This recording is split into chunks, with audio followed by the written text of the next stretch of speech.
Order, order. Hello and welcome to Reporters Without Orders, a podcast where we talk about what made news, what didn't, and some things that absolutely shouldn't have. It's the last week of 2021, and we have a fairly special episode this time. Joining me in the studio is Ayush and Basant. Good morning. Hi, good morning. And joining us online is Akanksha and Pratik. Akanksha is back home in UP, and Pratik ji, आप पुणे में है ना?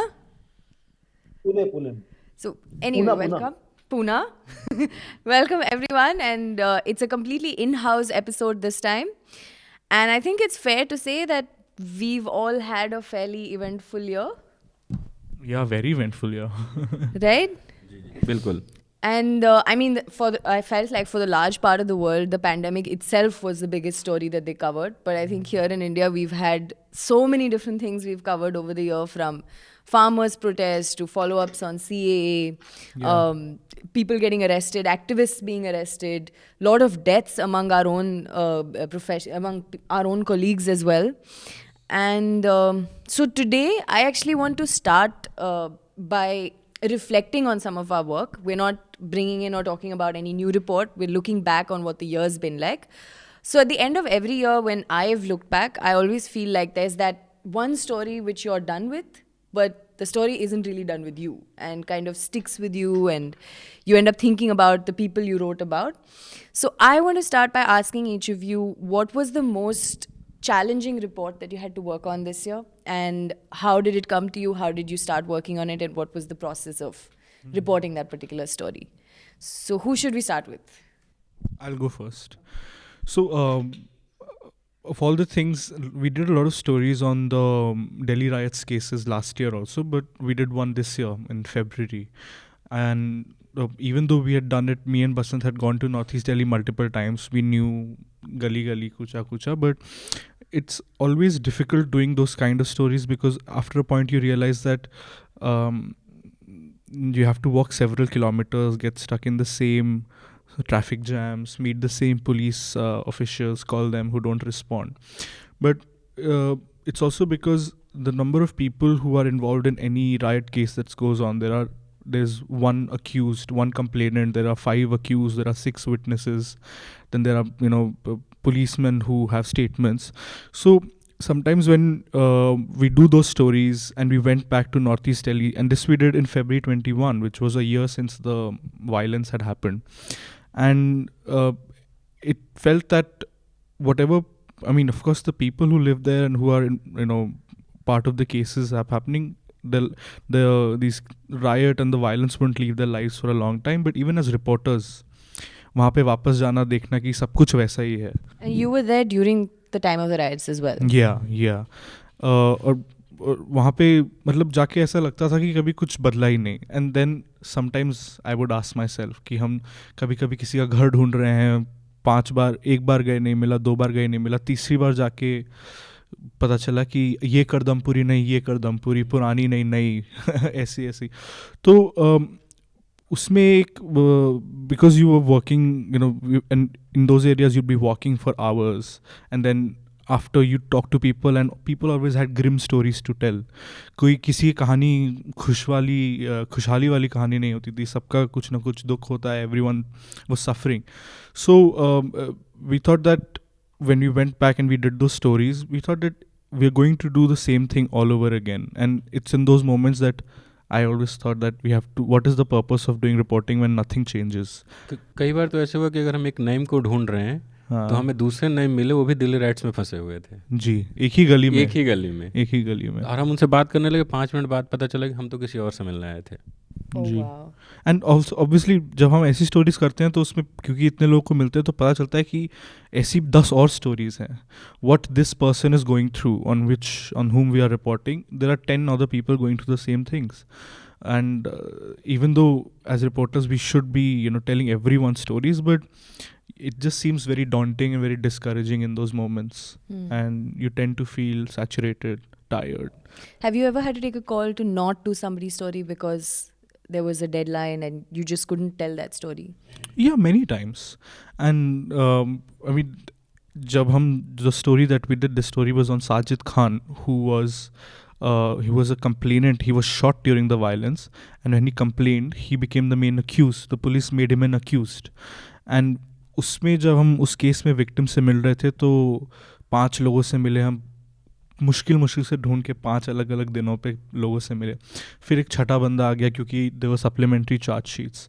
And that guy's story was also very very interesting story. It was not sad or good or bad. It was an interesting story to tell. But क्योंकि हम 1-2 हफ्ता उस story पे काम कर चुके थे, फिर उसके बाद लगा कि अब ये नहीं हो पाएगा क्योंकि इसमें फिर से वही साइकिल वापस शुरू होगा. दुनिया में बहुत कुछ और हो रहा है, और भी कवर करने के लिए है. So there are many times when we don't pursue a story because there is no time. So Delhi riots for you that way was one of the most challenging things to cover. And it's ironic because हम UP जाते हैं, कश्मीर जाते हैं, त्रिपुरा जाते हैं, लेकिन ये stories तो दिल्ली के कोने में ही हो रही हैं. तो I didn't expect to say that, but yeah I am saying it now. And Akanksha, what about for you? What was the most challenging story that you had to work on? So I think for me, the most challenging, like there were a series of stories which we did between April and June as part of pandemic coverage. And for me, it began with, migrant workers when they started leaving Delhi. And from there, I was there in Delhi for, I think, 2 weeks or so when there were queues outside crematoriums. And people were just very, very angry because even after, losing someone to COVID, there was no sense of closure because now they had to wait for hours to perform last rites. And then I think me and Shivangi, we had gone to UP. We mostly our work was focused on some of the districts in eastern part of UP. So we went to Varanasi, Gorakhpur, Siddharthnagar, Azamgarh. And once we were back from there, this was May, which was the peak of COVID. And we saw people in government hospitals crying, for oxygen cylinders. There was no one to, address their queries. In Gorakhpur, which happens to be the constituency of the chief minister of the state, people were coming in from neighboring districts of, Devariya and Kushinagar, and yet they were being turned away. And this was happening right in front of us at one of the most, reputed government hospitals of Gorakhpur, which is BRD Medical College. Whatever people were telling us on camera, on record, we had to sort of verify it by talking to other, relatives of patients as well. And then, of course, in June, again, we were in Rajasthan. And this was the time when COVID wave had subsided. So we met people who were not just coming to terms with the loss and bereavement, but now they were also faced with this harsh reality of how to sustain themselves financially because they had lost their only earning member. And after, this entire phase of pandemic coverage, at least I felt very drained. It was, it took me a while to sort of, bounce back and figure out what else is there in the news cycle. Because yes, while you're reporting and you're putting out Twitter threads and you're trying to inform people and you're trying to document, this absolutely ill preparedness of the state government, it does take a toll on you, because as a reporter, I have done my job. I have told their stories. I have documented what they're going through, but it will take a while for them to move on. So yes, you feel drained. You feel frustrated. I think at some point, both me and Shivangi, we also felt, I mean, at least for her in Varanasi, she felt that she couldn't breathe. So, and for me also, when I was back, I think there were some moments during the evening when I would feel that even I'm kind of struggling to breathe. And so, yes, it takes a toll on you physically and mentally, and it takes a while to sort of bounce back. बसंत आपके लिए?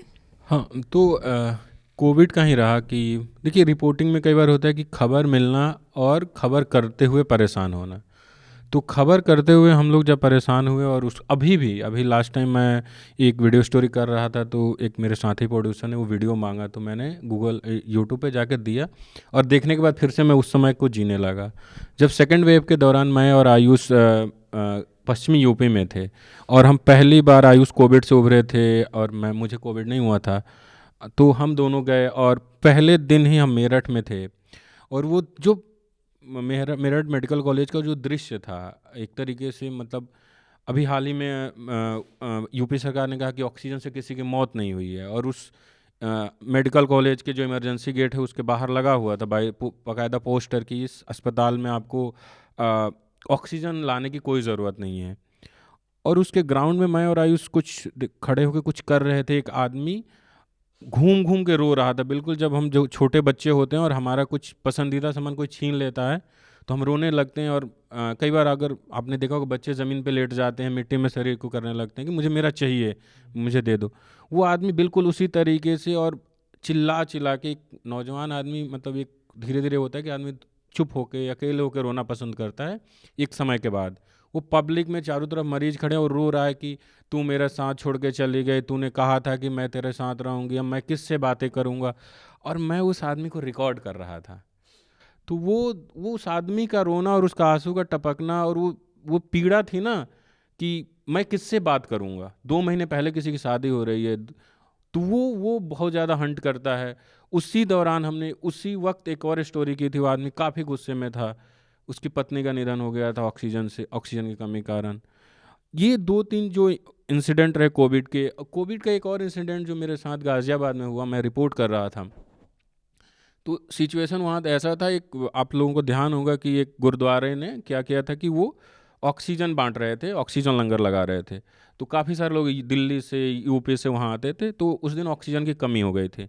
मतलब बोला गया था 4 बजे तो oxygen आएगा, तो कुछ लोग वेट कर रहे थे। तो एक महिला थी, वो बिल्कुल 40 से 45 साल उम्र होगी, ऑक्सीजन कमी कारण उछल रही थी बिल्कुल, मतलब वो टेबल पे लेटी हुई थी, जंप लगा दे रही थी। उनकी बेटी, उनके पति रो रहे थे और 2 दिन से वो लोग ऑक्सीजन के लिए घूम रहे थे। बगल में एक 45-46 साल के नौजवान खड़े थे, अंदर उनकी गाड़ी में 70 साल के बुजुर्ग पिता थे। 4 दिन से वो अस्पताल दर अस्पताल भटक रहे थे कि मेरे पिता को भर्ती कर लो, नहीं किया। थक हार के वहाँ आए। किसी ने कहा ऑक्सीजन की कमी हो चुकी थी, वो बिल्कुल हिल रहे थे, तो किसी ने कहा कि नारियल पानी तो उससे थोड़ा फ़ायदा होता है। तो कई बार आदमी ऐसी स्थितियों में कुछ भी करता है ताकि अपनों को बचा सके। वो नारियल पानी ला के दिए, मैं कैमरा ऑन करके कुछ रिकॉर्ड कर रहा था, और नारियल पानी हाथ में ले दी, वो बुजुर्ग गिर गए और वो बुजुर्ग निधन हो गया वहीं पे। आँख के सामने एक आदमी का निधन हो रहा है, और उसके बाद जो उनके बेटे थे वो रोने लगे। 45-46 साल के बेटे थे, रोने लगे। और उस आदमी के जो रोना था ना, वो लग रहा था कि असहाय टाइप का, कि हम कुछ नहीं कर पाए, अपने पिता को नहीं बचा पाए। तो कोविड टाइम में ऐसे मतलब लोगों को, अपने आसपास के लोगों को, और लोग, एक तो आदमी आँख के सामने ई रिक्शा पे लटक के आया और मर गया, तो वो सब जो था ना, वो अभी भी याद आता है। मैं कल ही खोल दिया था वीडियो, उस आदमी का रोना। अगर आप भी कभी वीडियो देखेंगे, वो जिस तरीके से, जिस पीड़ा से, जिस वेदना से रो रहा है ना, वो बड़ा परेशान करता है। और उस वेदना को और जब बढ़ा देती है सरकार, ये कह के कि ऑक्सीजन से किसी की मौत नहीं हुई। आप मजाक उड़ा रहे हैं उन आंसुओं का, उन लोगों के तकलीफ़ का। आपको पता है मेरठ अस्पताल में बेड तक नहीं था, तो लोग बेड खरीद के लाए थे। तो वो सब था। यूपी कोविड तो सबको परेशान किया, लेकिन कोविड के कुछ दृश्य, वो रोना, अभी भी उनका रोना, अभी भी कभी देख लो तो लगता है यार। तो ये ऐसी रिपोर्ट थी कि हमको स्टोरी ढूंढने में मुश्किल नहीं हुई। अच्छा, रिपोर्टर आप कई बार इन्वेस्टिगेट करते हैं तो आपको लगता है यार स्ट्रगल हो रहा है, 4 दिन 5 दिन हम घुसे पड़े हैं, कुछ मिल नहीं रहा। ये स्टोरी सामने मिली थी, हम अस्पताल गए, मिली, लेकिन उसको करते हुए, वो कैमरा करते हुए ऐसा लग रहा था कि मैं कोई पाप कर रहा हूँ। लेकिन एज अ रिपोर्टर, हम अपने समय के इतिहासकार होते हैं, तो हमको वो करना भी था, और वो हमने किया। बहुत सारे हमारे साथी रिपोर्टर ने किया अलग अलग संस्थानों में, और वो आज एविडेंस के रूप में है कि सरकार ये कह के नहीं निकल सकती कि ऑक्सीजन की कमी से किसी की मौत नहीं हुई। वो हमारा काम था, हमने किया। तब अफसोस हुआ था कि हम क्यों किसी की दुख को रिकॉर्ड कर रहे हैं, लेकिन आज वो जवाब है सरकार को कि नहीं आप झूठ बोल रहे हैं, ये रहा एविडेंस। तो वो बड़ा तकलीफ दे रहा है। I want to come back to something जो आप बोल रहे थे. We will come back. But Pratik ji, what was the most challenging report for you this year? Pandemic की जैसे बात चल रही है तो उसी को लेके मैं बोलूंगा। जैसे कि अब हम लोग जब ये महाराष्ट्र का कवर करने गए थे, तो ये जो पैंडेमिक में मौतें हुई, उसके बाद कुछ फैमिलीज ऐसे, मतलब कुछ नहीं ऐसे, मतलब लाखों की तादाद में फैमिलीज हैं पूरे इंडिया में ही है, कि जो अचानक से बिल्कुल गरीबी में चली गई। ये गरीबी में मतलब वो ऑलरेडी, क्योंकि उसमें जैसे ये फैमिलीज वो है जिसमें एक लोन अर्निंग मेंबर था और उनकी डेथ हो गई। तो उनकी जो स्थिति ऐसी है कि मतलब उनके ना घर में राशन तक के लाले पड़ गए थे। ना ही उनका फ्यूचर में कुछ है, ना ही अब जैसे इसमें बहुत सारी लेडीज होती हैं जिसमें एक बात ये भी हो जाती है कि जमीन जायदाद को लेकर प्रॉब्लम शुरू हो जाती है, क्योंकि उनके पास कोई राइट्स नहीं रहते तब तक। ठीक है, जैसे लैंड राइट्स है या कोई है। तो अभी महाराष्ट्र में ऐसी 70,000 विडोज हैं, कोविड विडोज। तो वो जब हम लोग उसको कवर कर रहे थे तो ऐसे बहुत लोगों से मिलना हुआ जो मतलब अपना तकलीफ बताते थे कि ये नहीं है अभी, ठीक है 10 दिन का राशन गांव वालों ने दे दिया उनको, लेकिन उसके आगे क्या। और प्रॉब्लम ये कि इनमें से बहुत सारी जो ग्रामीण क्षेत्र में जो ऐसी लेडीज है, महिलाएं हैं, वो ज़्यादा पढ़ी लिखी होती नहीं, तो उनको नौकरी मिलने का भी कुछ एक प्रॉपर जरिया नहीं है कि भाई उनको अच्छी तरह नौकरी मिल जाए या कुछ मिल जाए। और रही बात सरकार जो बोलती है, जैसे महाराष्ट्र सरकार ने बहुत बोला कि भाई हम उनको हेल्प करेंगे, ये करेंगे, लेकिन आप मानोगे नहीं कि अभी भी गवर्नमेंट की तरफ से कोई भी उनको हेल्प नहीं है। तो जब ऐसे ये स्टोरीज करते तो मतलब जैसे बसंत ने बोला कि स्टोरी मिलना कोई बहुत बड़ी बात नहीं, आप वहां पहुंचे स्टोरी मिलेगी आप इस तरीके की। लेकिन बाद में वो चैलेंजिंग, मतलब इसमें यही लगता है कि यार अपन कुछ भी कर लो कि आगे क्या होता है। चैलेंजिंग ये होता है इसका फॉलोअप क्या होगा और कहाँ तक अपन इसको खींच सकते हैं जिससे कि उनको कुछ हेल्प हो जाए। तो दैट इज चैलेंजिंग। मतलब बाकी तो ऐसा मतलब वो नहीं, बट हाँ ये इसमें ये होता है कि बस इसमें चैलेंज ये है कि अपन कितनी रिपोर्टिंग करके उनको कुछ उसका कुछ उनको फायदा हो जाए। जैसे फॉर एग्जांपल एक स्टोरी मैं लोग गए थे, मेरे साथ तनिष्क और दीक्षा भी थी। तो एक गांव में गए वहीं भीड़ के पास में, तो वहाँ पे एक बच्ची थी। तो वो बच्ची मतलब उसकी बस इतनी डिमांड थी कि एक क्रीम रोल और उसको जूते चाहिए थे बस। मतलब उसके घर की इतनी बुरी हालत थी उस वक्त कि मतलब वो ये चाह रही थी कि जब ये सब ठीक हो जाए तो मुझे क्रीम रोल और जूते मिल जाए बस खाने को, मतलब खाने को क्रीम रोल और पहनने को जूते। तो उनके घर में इतना बुरा हाल था बेसा। तो वो स्टोरी करी तो हम लोगों ने, उस लोगों की बहुत लोग मदद करने को भी आ गए, मतलब उसके फादर को उन्होंने पैसे भी पहुंचाए और तमाम चीजें हुई। लेकिन ऐसा एक आध दो स्टोरी में हो जाता है। तो चैलेंजिंग बात वही है कि अपन एज ए रिपोर्टर सोचते हैं कि जरूरी नहीं है कि हर बार अपन ये सोचें कि अपनी स्टोरी और उसका इम्पैक्ट हो, नहीं होता, मतलब मैक्सिमम टाइम नहीं होता है, यही समझ लो। लेकिन जब ऐसे माहौल होते हैं तो अपने मन में आता है कहीं कुछ कोई इनकी मदद करने आगे आ जाए। तो वो इसलिए बस थोड़ा चैलेंजिंग लगता है कि भाई उसका फॉलो आप कहाँ तक खींचोगे उसको और कहाँ तक लेके जा सकते हैं। It's funny, like this is actually the next question I wanted to ask. I think April end May, there was a conversation on Twitter ki a lot of backlash was received also by Danish Siddiqui, I remember, for taking photographs of crematoriums. And then there was UP government, I know, had issued an order saying you can't take photographs in crematoriums anymore. So my question is two-part. One is, I want to know from everyone what you thought of putting up and documenting and publishing reports and images that are clearly very, very disturbing for the public, especially at a time when everyone was also struggling. Did you feel like it was fair not to publish those photos, or should they have been published? And the second part of my question for everyone is, regardless of what argument you make about what the government said about not publishing images, did you ever find yourself in moments not wanting to be witnessing what you did, or what you saw? And because our job is also to write what we saw. But did you feel like you were in a space which was too personal and too intimate, and you just sort of wanted to leave that space and not do it? So, I mean, any of you can start with... Oh yeah, I mean, when we were in Meerut, again going back to Meerut, that very traumatic 2-3 days we had, one of the stories we did was about this fruit seller who had shown up at the government medical college when we were there, and he was brought unconscious on a ये जो e-rickshaw होता है, by his sons and his wife. And it was very gruesome because he had passed out and they were trying to find where to take him, you know. And if you see medical colleges कहीं भी देश में, तो they are बहुत बड़े होते हैं, उसमें कहीं डॉक्टर रहते हैं, कहीं नर्सेज रहती हैं, कहीं OPD, कहीं ये. तो and there people who I don't think had that experience, उनको नहीं पता था कि हॉस्पिटल में जाके कहाँ जाना होता है. तो we recorded their search for taking their father to a place where they thought कि कुछ हो सकता है, and that didn't happen. He died in front of us. And when we were doing the story, they were crying, and the man's wife, she had passed out on the e-rickshaw, and he was being carried around. एक बार क्या हुआ, e-rickshaw was taking a turn inside the hospital campus and the tire broke.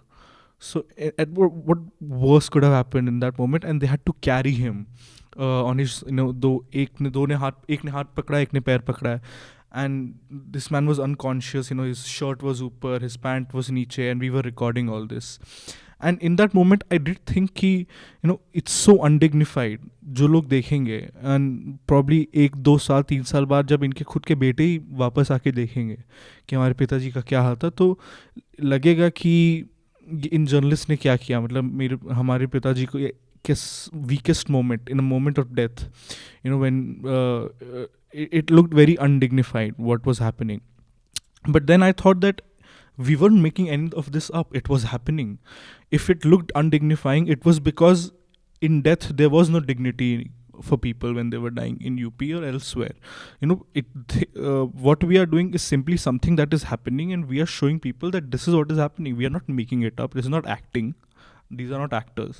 Everything is real, and it's the truth. It's as it's happening. So I'm no one as a journalist to come in between the camera and the subject and legislate about what is good taste, what is decent, and what is dignified.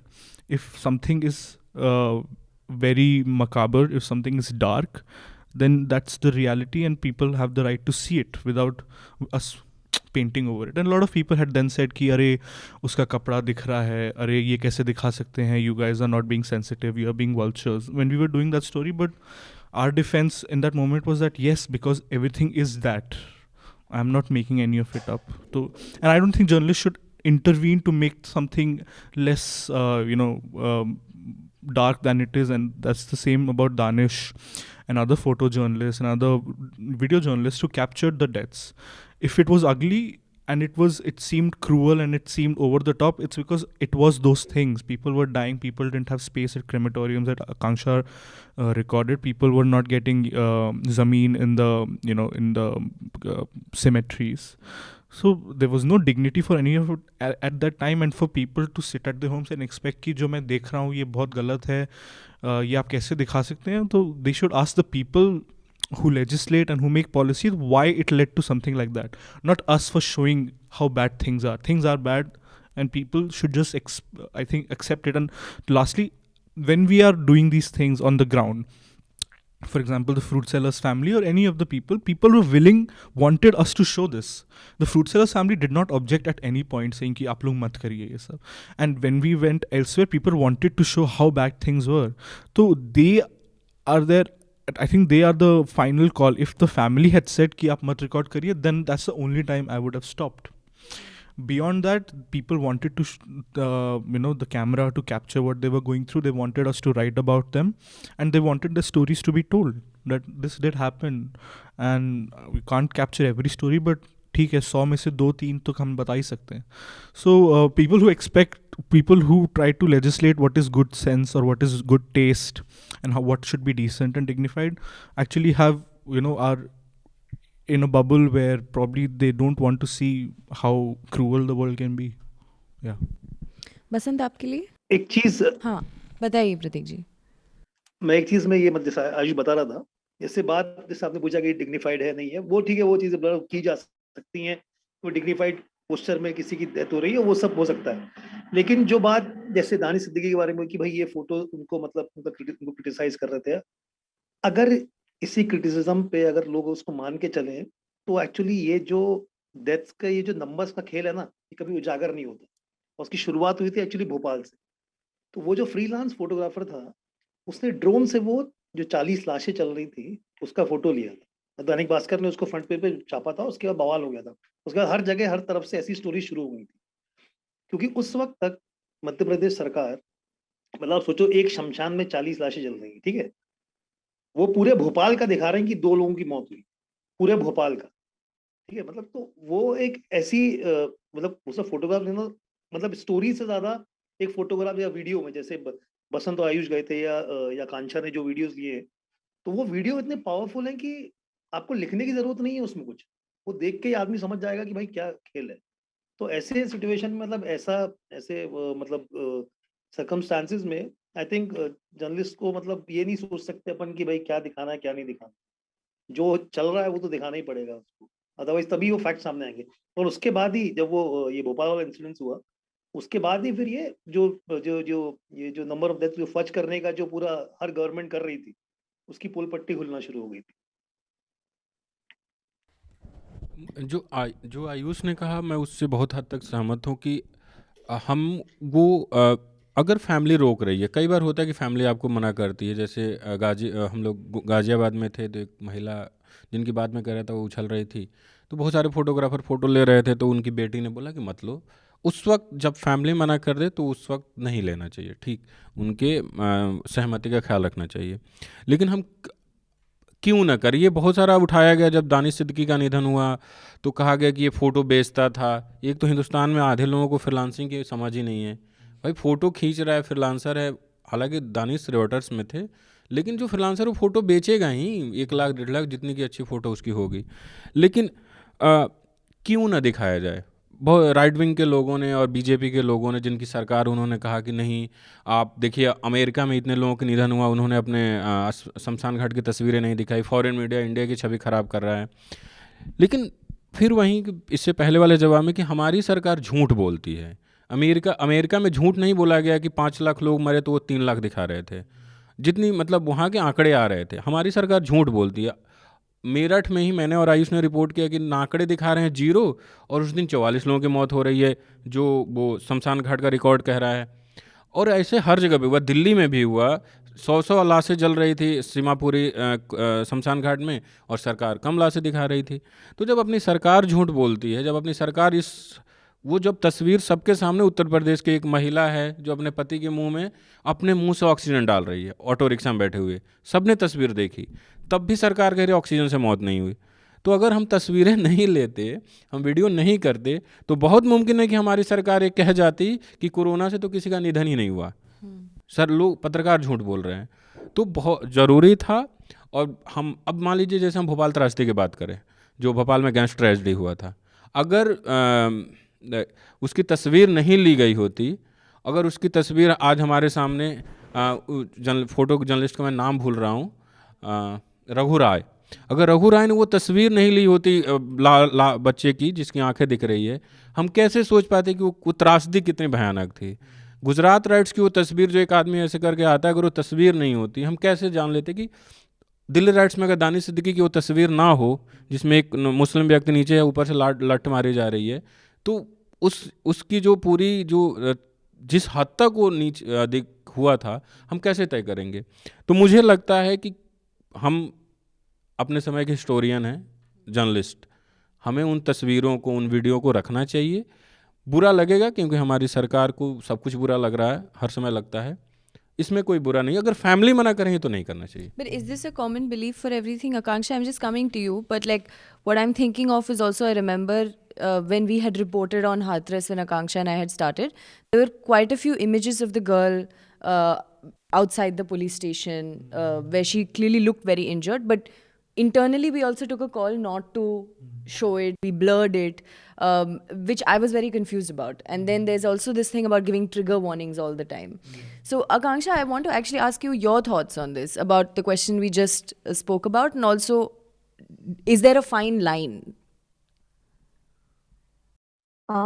So I think whenever we were out there on the field and we were shooting, these pyres, we always made sure that we had permission of the family members. And in many instances, particularly in Varanasi, people did sort of stop us from shooting because they needed that moment of privacy. And therefore, we just moved to a different spot. There were also occasions when family members, because at least as per Hindu tradition, in a city like Varanasi, the entire this entire ritual of last rite is a pretty extended one. They will get their heads shaved, and then there are pujas that are to be performed. Uh, and so not everyone was also in a frame of mind to even talk to us, and we would respect that. So every shot of the pyre which has appeared in our videos, we took them only after due permission from a relative or a family member.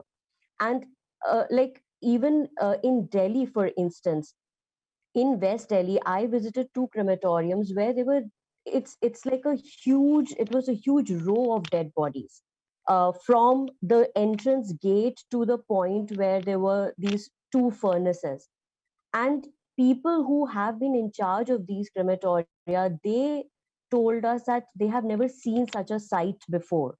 So how else would you sort of document it as a multimedia reporter? You will have to take visuals, and no one had any issues because they wanted this to be told. They wanted to tell others that we were struggling to find oxygen cylinders, we were struggling to find ventilators, and this all happened in the capital city of India.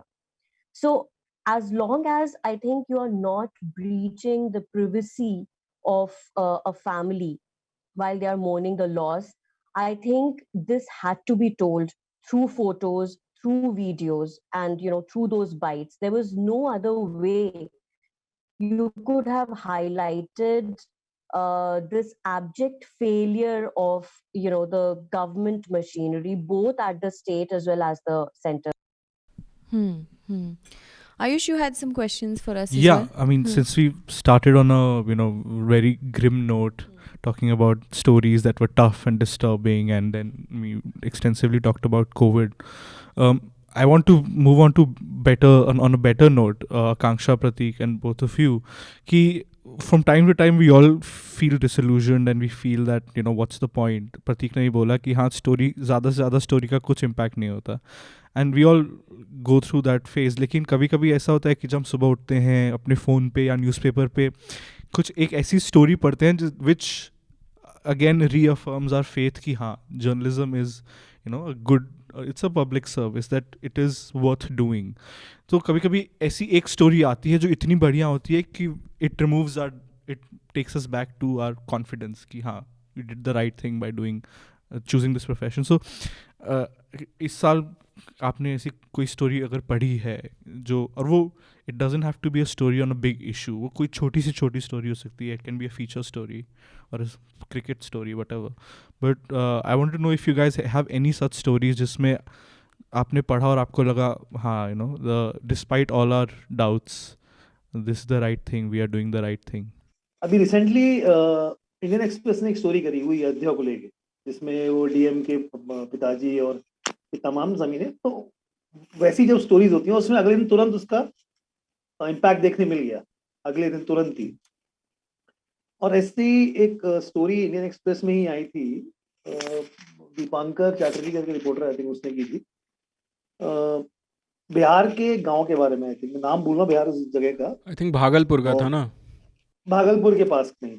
तो वो तुरंत उस story का अगले दिन ही impact पड़ा था. तो ऐसी कुछ स्टोरी जैसे वो जो फेथ की बात नहीं है, मतलब एक वो लगता है कि हाँ यार मतलब कहीं ना कहीं कुछ फर्क पड़ सकता है, ऐसी बात नहीं है. भले ही 2000 स्टोरी खाली जाए, लेकिन एक ऐसी जाती है कभी कभी कि वो पूरा हिसाब किताब सही कर देती है. तो वो चलता रहता है, वो जर्नलिज्म का पार्ट है. बट यस, ये 2-3 स्टोरी ऐसी हैं कि जो मतलब इससे लगता है कि हाँ भाई फर्क पड़ता है. मतलब स्टोरी तो बहुत बड़ी थी जब पैगासस वाला मामला आया था.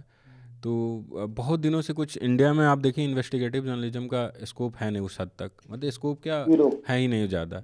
हिंदी में तो, इंग्लिश में फिर भी थोड़ा बहुत है, हिंदी में तो इन्वेस्टिगेशन का तो नाम ही नहीं होता. जब पैगासस आने वाला था तो एक दिन पहले से ही माहौल मतलब वैसा बन रहा था, ब्रेक होगा. मैं बात हुई थी कि रात को 10 बजे आएगा, मैं 10 बजे जगा हूँ. फिर मैंने पूछा वायर के साथियों से, तो उन्होंने कहा 12 बजे आए, 12 बजे तक जगे हैं. और मतलब वो जैसे होता है ना कि आप ऐसे समझिए कि मतलब वेट कर रहे हैं किसी के आने का, कई बार हम इंतज़ार करते हैं कहीं बैठ के, उस टाइप से. और पैगासस वाली जब स्टोरी आई तो लगा मतलब कि उस पैगासस की पूरी सीरीज़ देख लें, लग रहा था कि हाँ मतलब निकला है कुछ, बहुत दिनों बाद कुछ अच्छी रिपोर्ट आई है. तो पेगासस वाला पढ़ने के बाद वो थोड़ा सा मतलब लगा कि इन्वेस्टिगेशन का स्कोप है इंडिया में, कुछ एक ऑर्गेनाइजेशन है कर सकते हैं और रिस्पेक्ट है। आप देखिए पेगासस वाले का पूरा सेशन ही चला गया पेगासस पे विवाद होते हुए, सुप्रीम कोर्ट ने जांच बैठा दी, उधर पश्चिम बंगाल सरकार ने, तो उसको पढ़ के मजा आया और लगा कि हाँ ये एंगल भी है, मतलब थोड़ा सा एक आगे का रास्ता खुला, तो उसको पढ़ के और उसके इंतजार में मजा आया था। जैसे पेगासस की बात चल रही है यहाँ पे अभी, तो जैसे पेगासस का उसका जो इम्पैक्ट होना चाहिए था ना अपने कंट्री में, मतलब इतने लोगों का वो इतना हुआ नहीं। दिक्कत है कि अपने यहाँ ना डेटा क्या, डेटा को लेकर डेटा का या आपके कॉल का कितना मिसयूज होगा, आम पब्लिक में इसका उस तरीके की समझ नहीं है उसका। जैसे वो इंडियन एक्सप्रेस की ये जो कौन सा पनामा पेपर्स था, ये कौन सा था बसंत? हाँ पनामा था, जिसमें अभी ऐश्वर्या राय से पूछताछ हुई। वो ये क्या, ये बहुत धांसू स्टोरीज हैं, लेकिन ये आती है कुछ, इसको फर्क नहीं पड़ता हम पब्लिक को। हाँ देखा, अच्छा हाँ ठीक है, जो उसको समझते हैं या पढ़ते हैं, जो पढ़ते हैं अखबार तो वो उस हद तक उसको देखते हैं। अब पेगासस में आज ही वॉशिंगटन पोस्ट, आज आई थिंक 2-4-5-7 दिन पुरानी बात है, ये जो आई थिंक ये जो जर्नलिस्ट था खशोगी ना वो, हाँ जो सऊदी अरब वाले खशोगी, सऊदी, हाँ, तो उनकी जो गर्लफ्रेंड थी, उनके उनके फोन में पेगासस प्लांट किया था। वो तब एरोस्टेस थी वो, तो एयरपोर्ट पे उनको अलग से रोक के उनका फोन वोन जब्त करके, मतलब तो ये सब ऐसी स्टोरीज हैं कि इसका बहुत ज्यादा इम्पैक्ट होना चाहिए, लेकिन वो इतना यूज टू हो चुका है अपने इधर की, मतलब उसके बाद कुछ हुआ ही नहीं, ध्यान नहीं दिया उसको। और जब कोरेगांव भीमा जो एक केस है पूरा, शुरुआत तो इससे इस मैटर की पूरा की, मतलब जो प्लांट किया आर्टिफिशियली या उसके अरुणा विल्सन के कंप्यूटर में, वो साबित हो चुका है। साइबर फॉरेंसिक ने उसको, जो भी एजेंसी जो क्या यार नाम दिमाग से निकल गया, जिसने वो किया है पूरा, वॉशिंगटन पोस्ट ने उनको बोला था, उन्होंने करके दिया उनको जो पूरा इन्वेस्टिगेशन उस पर साइबर फॉरेंसिक का, उसमें क्लियर कर आ चुका है कि भैया कि ये फर्जी है मामला। तो उसके बावजूद भी कुछ नहीं हो रहा है, मतलब उसके बावजूद भी वो लोग अभी भी जेल में। तो जब ऐसी स्टोरीज पे ना, मतलब ये बहुत पावरफुल चीज है कि मतलब तुम्हें उसने दूध का दूध पानी का पानी कर दिया, उसके बावजूद भी अगर इम्पैक्ट नहीं पड़ रहा है ना, तो मतलब अपना सिस्टम में कहीं महा गड़बड़ है। तो मतलब ऐसी स्टोरीज में फर्क पड़ना चाहिए ना यार।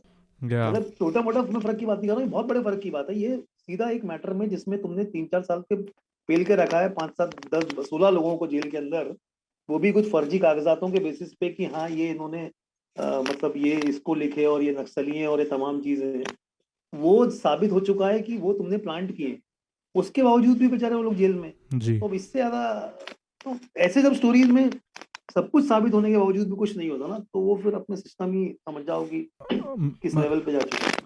अगर मैं if I ever right a book on my reporting experiences, बहुत बढ़िया टाइटल प्रतीक ने दिया है कि सिस्टम में महागड़बड़ है, तो मेरे किताब का नाम ही वही होगा।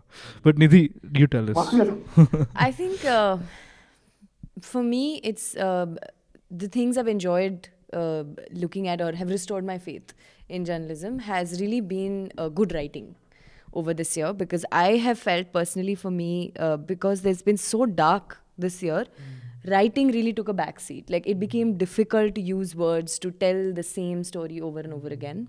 So I drew a lot of inspiration from people who were able to still very sensitively tell a story. And podcasts actually also really, really helped. I recently discovered the long form podcast, and I've been talking about it ever since I discovered it.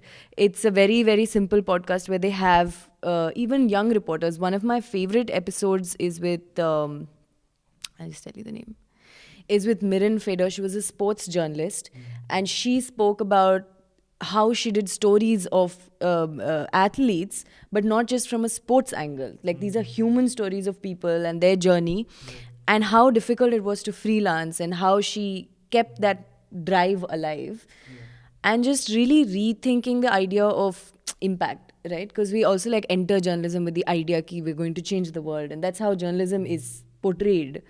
But it does, like we've all constantly dealt with the disappointment of like, kya farak pad raha hai? There's nothing happening. But then to produce a report that even someone 5 years down the lane can read and really relate to that moment is what I struggled to do through this year, because I just couldn't find it in me to describe pain in a refreshing manner, in an engaging manner. And I found a lot of inspiration from these podcasts. There was also another piece in Himal magazine. It's called Mapping the Making of a Refugee.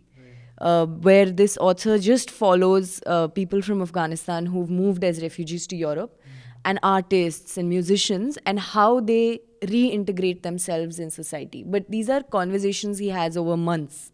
So looking at interpersonal relationships and really telling like a human story as a full person, and not really reduce, like it is triggered by an incident, but that's not the only thing they are. And I found that very that was a challenging thing for me to do during the year, and I found that very inspiring to see that people could still do. So I think I really liked this Common Ground series started by Scroll, where they actually try and address issues which are not particularly part of the news cycle, but they are relevant issues which need to be highlighted. And I really like the concept of it, especially the first few stories. I think they were done by Arifa Johri regarding land ownership in Gujarat by women, and how some of these widows, they are like treated really badly because their in-laws want to take over the land without giving them their due right. And every time I read such stories, I think even Behen Box, for that matter, has been doing an amazing job in terms of exploring the space of gender, not just through the prism of crime against women, but also other laws as well.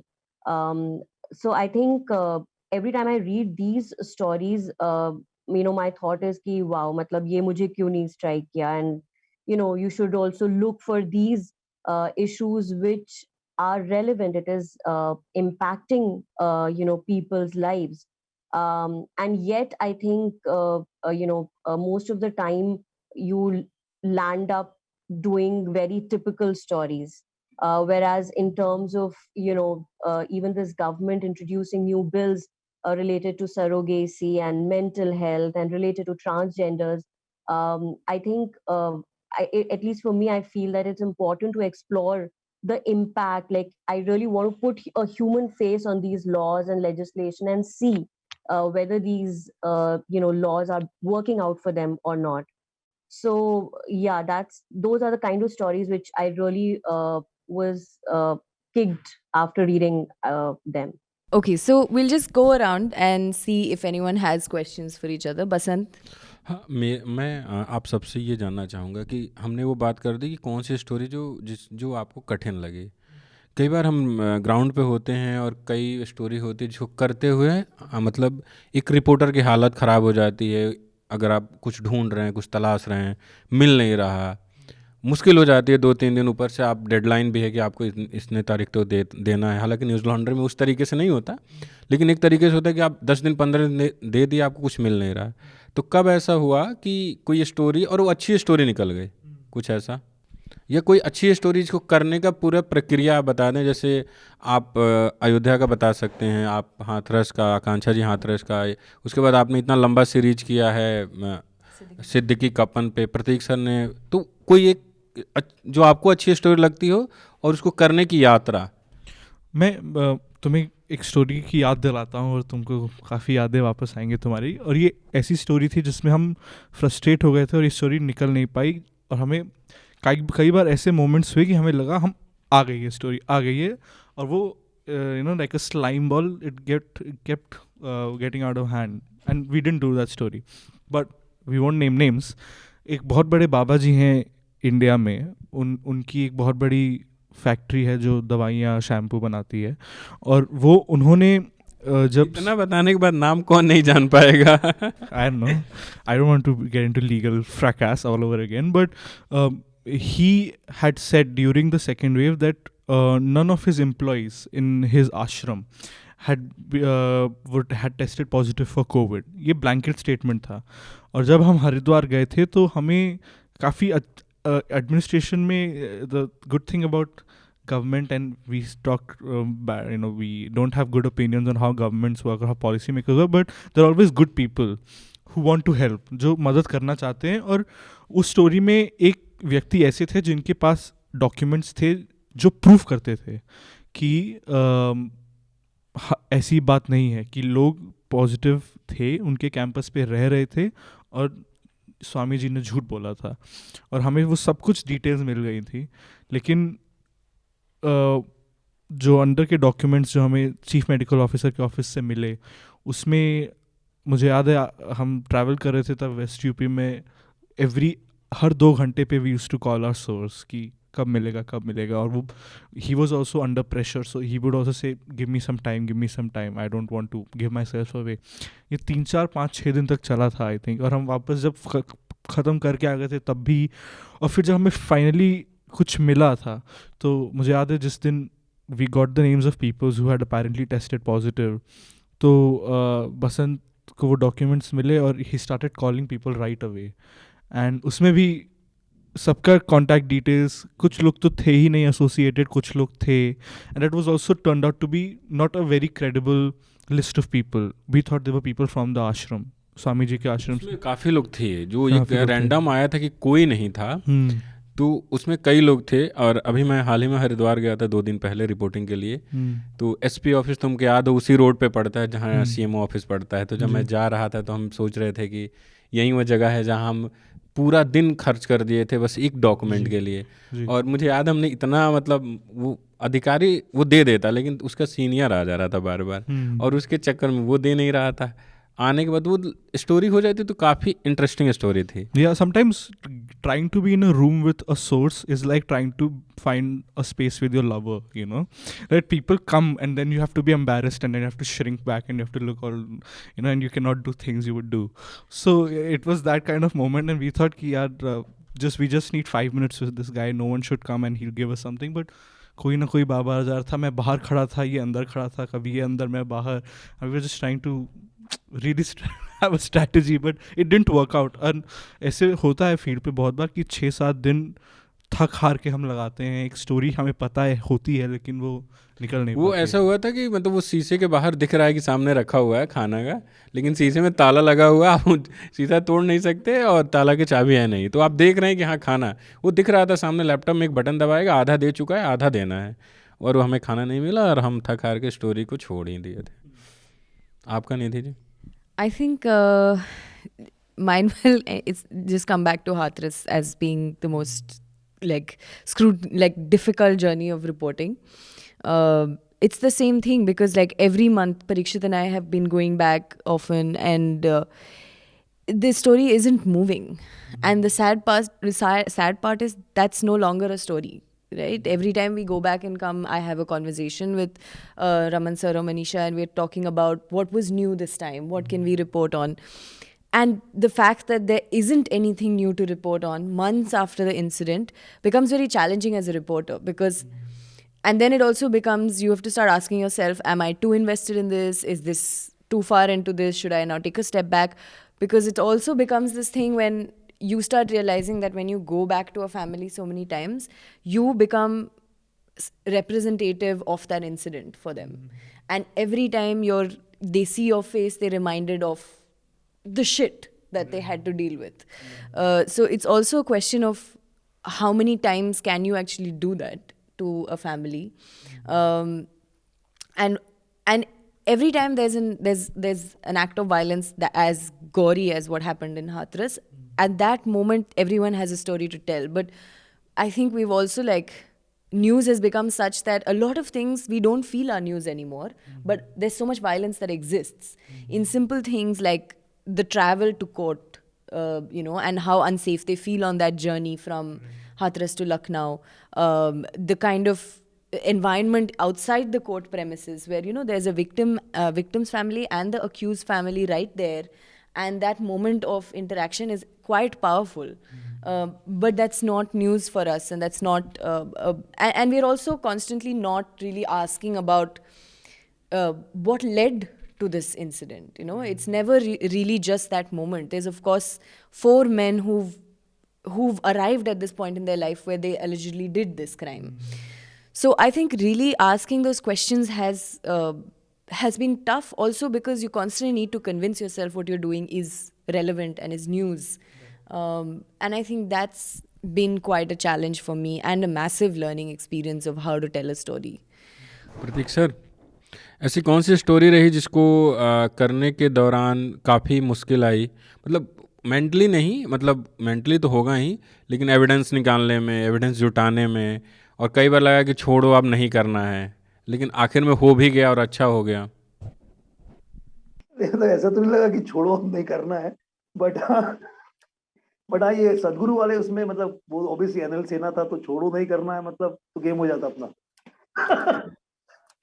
लेकिन हाँ उसमें मेरे को काफी मतलब बहुत मेहनत करनी पड़ी थी, लेकिन मजा भी आया बहुत।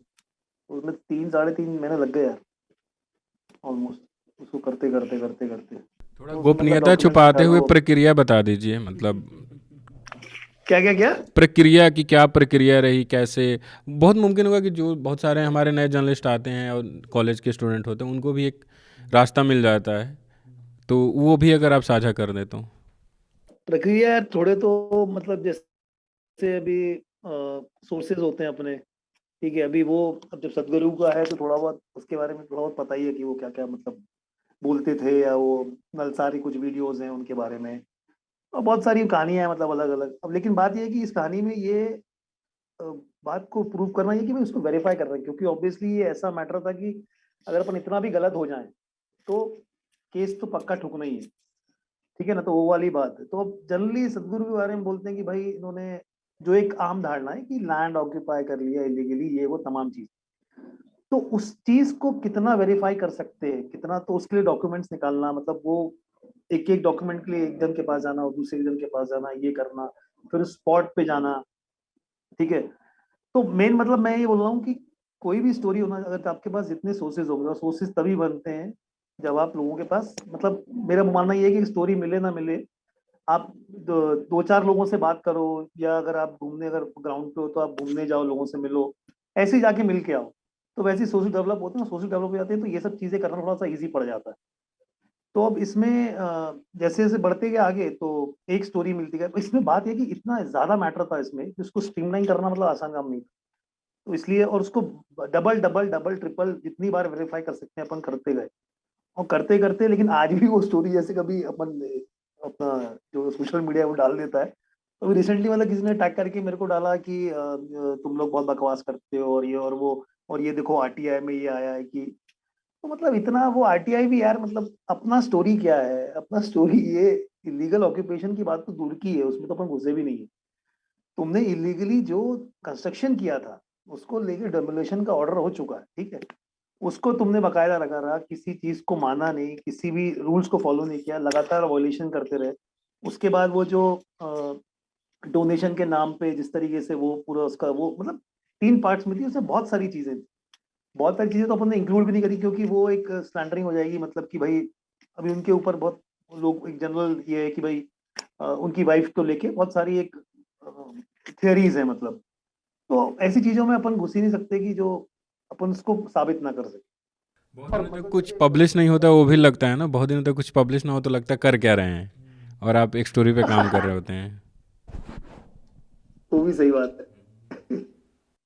I think Akanksha. जैसे बसंत बोल रहा था ना कि ये, मैं ये बोल रहा हूँ कि जितना ज्यादा सोर्सेज बनाओ, मतलब जितना लोगों से मिलो, मतलब हर बार अपन किसी से, जैसे भी क्राइम रिपोर्टिंग है, क्राइम रिपोर्टिंग में होता है, ठीक है, तुम जाते हो थाने हैं या कोई भी है, पॉलिटिकल रिपोर्टिंग है, कोई भी रिपोर्टिंग है, आप अपने बंदे से मिलने जाते हो, बीजेपी का है तो बीजेपी के ऑफिस जा रहे हो, कांग्रेस के ऑफिस, किसी भी ऑफिस में, तो हर बार ये सोच के मत जाओ कि मेरे को स्टोरी निकालनी है, और कभी ऐसे ही जाओ, बस चाय पीने के लिए जाने का है, बात करने जाने का है, और ऐसे करते करते ना एक दिन ऐसा स्टोरी मिल जाता है, ऐसी स्टोरी मिलती है फिर, मतलब तो मेरा ये बोलना है कि मतलब है कि जितना अपना सोर्सेज को बढ़ा सको ना बढ़ाओ, हरदम स्टोरी के लालच में काम नहीं होता, वरना एक पॉइंट के बाद ऑफिसर को भी समझ में आ जाता है कि ये बंदा स्टोरी के लिए आया है, तो फिर वो पठान कुछ भी फीड करना चालू करते हैं अपन को, तो इसलिए या Akanksha. आई थिंक मेरे लिए सबसे मुश्किल, मतलब मुश्किल नहीं, but one kind of set of stories which I can say has helped me emerge as like a better human, it has to be Siddiqui Kapur series. And even when like we started with it in October, मतलब ये नहीं सोचा था कि ये अभी 3 महीने खींचेगा, ये भी नहीं सोचा था that there will be like 9 stories. And for me, I think the process began of chasing this story began in February, because there was this, journalistic curiosity within our newsroom that how could a journalist who was on his way to cover Hathras rape could, land up in jail and be charged under UAPA. And details of the charge sheet, the 5,000 page charge sheet, were not there in public domain entirely. There were just bits and pieces of it which were there. So I think for me to understand how this entire investigation happened, and what pieces of evidence UPSTF claims, to that establish that, probably he was on his way to quote unquote incite communal violence in Hathras, which don't really add up as a substantive piece of evidence, something that the series has established. You have statement from like the associate editor of RSS Mouthpiece Organizer, who is just loose like a loose cannon. He's just saying that, oh, he is into spreading fake news, and all of this is based on some WhatsApp message doing the rounds. So for me, just trying to understand how these daily diary entries by an investigating officer, make up for charges against any particular individual, in this case Siddiqui Kappan, without any due diligence on their part, because there are a lot of loopholes in that 5,000 page charge sheet. And to understand and come to terms with the fact that this is how investigation happens, and charge sheets are filed 70 years after independence, I think it's horrifying.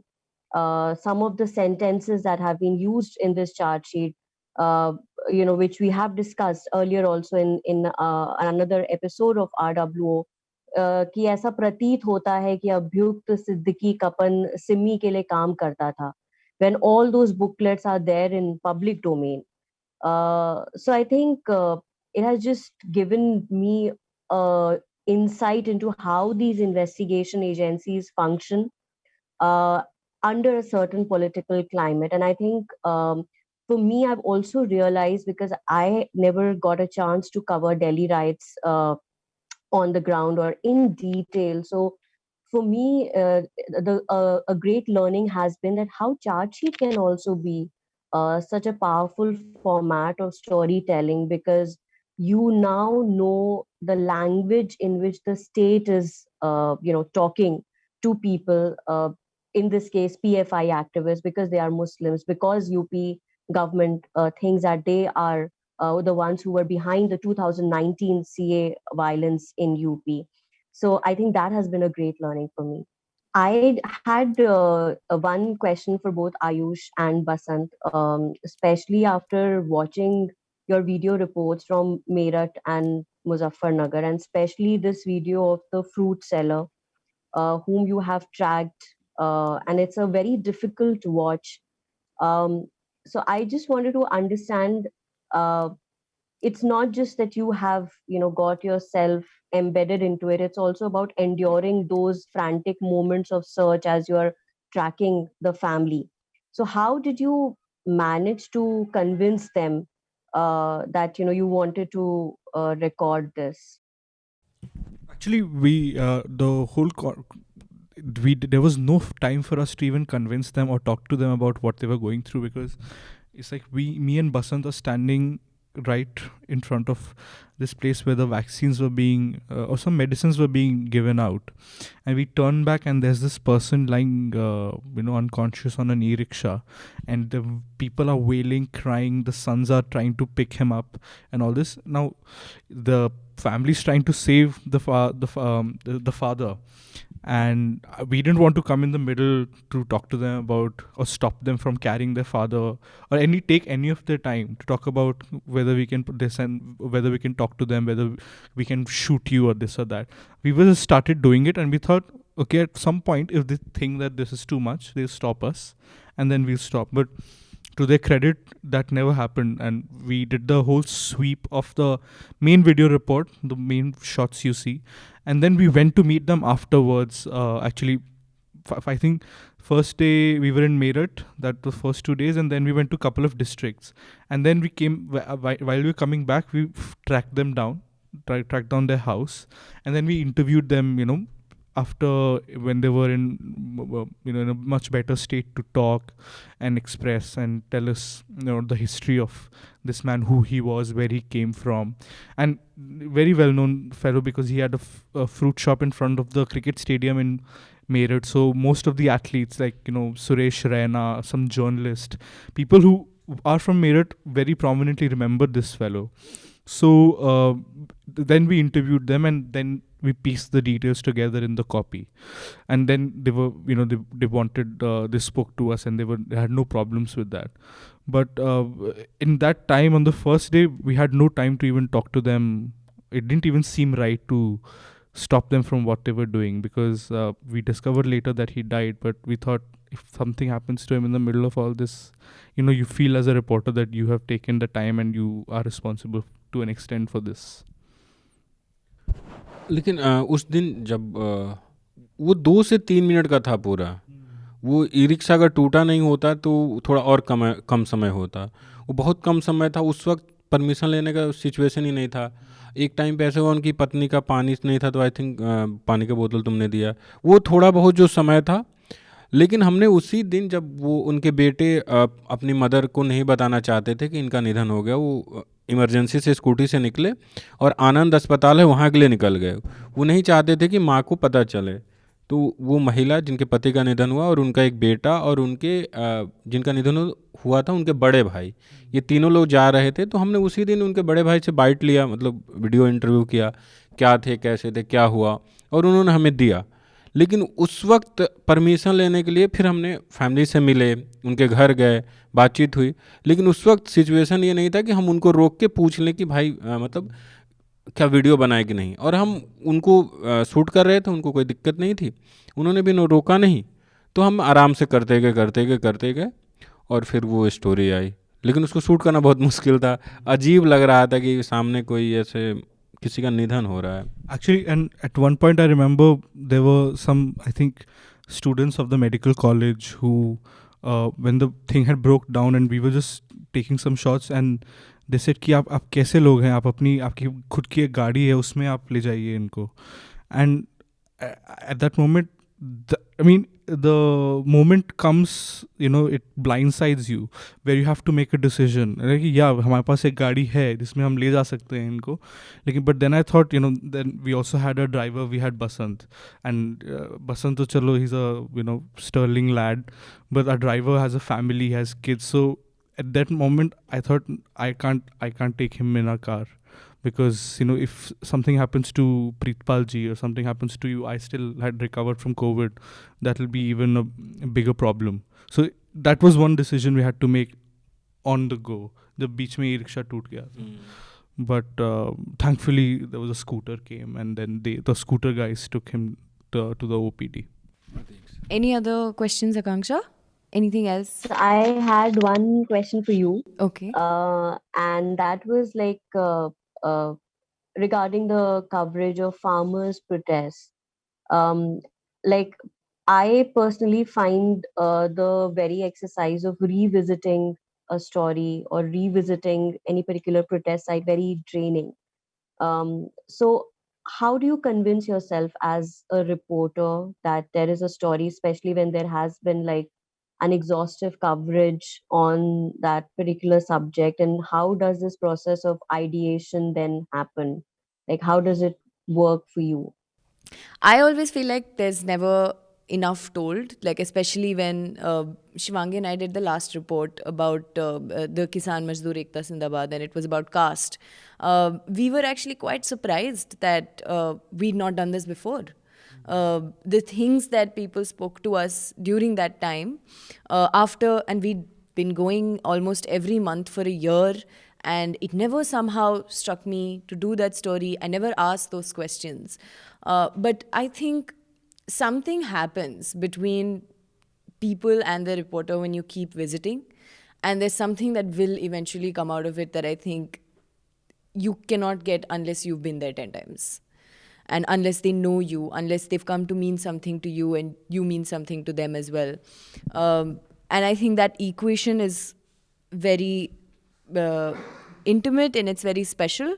Like I know now that like couple of times when we went back, there would be one particular Nihang area's person's building where we would go to use the toilet. And it just became, and then when the crime had happened there, when the violence had happened there perpetrated by the Nihangs themselves, going back there and having a conversation with them was different. I felt like because we'd been there a few times, there was a certain ease of conversation.